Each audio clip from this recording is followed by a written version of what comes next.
But what about Jesus? My roommate from college said something to me once that I have never been able to forget. He said, I respect Jesus. He's a good man, a great teacher, but calling him God, that's a different claim. And honestly, I get it. It's a comfortable position. He's a good man, and that's it. But that sentence really never left me. So now the question is, was Jesus just a good teacher, or is Jesus actually God?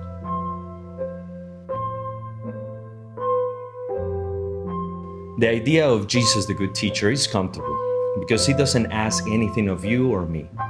We can admire his teachings on love, forgiveness, humility, and keep living exactly the same. But here's the problem. Jesus never left that door open. He didn't say, I bring you good advices, my friend. He said things like, before Abraham was, I am. He claimed to forgive sins, and he said, I am the way, not a simple way. A good teacher doesn't say that. Either he was out of his mind, or he was lying, or actually he was telling the truth. But we don't have to rely only on what Jesus said about himself. John, one of his closest followers, put it plainly in this way. John chapter 1, verse 1 and verse 14 says, in the beginning was the Word, and the Word was with God, and the Word was God.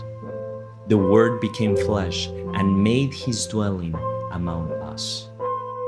John isn't exaggerating out of his emotions. He's making a direct claim. The same God who existed before the beginning became flesh and walked among you and among me.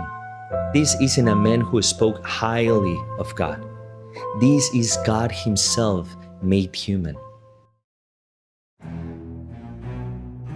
There is a story in the Bible about a group of fishermen who were with Jesus in a boat. It was night. They were crossing the lake when out of the nowhere, a big storm hit. Waves crashed into the boat. Water poured into the boat. The disciples, men who had known that lake their entire lives, were terrified. And Jesus was asleep. In the middle of the storm, he was asleep. They woke him up, shouting, Teacher, teacher, don't you care if we drown? He stood up, looked at the wind, and said simply, Quiet, be still. And the wind died down. It was completely calm.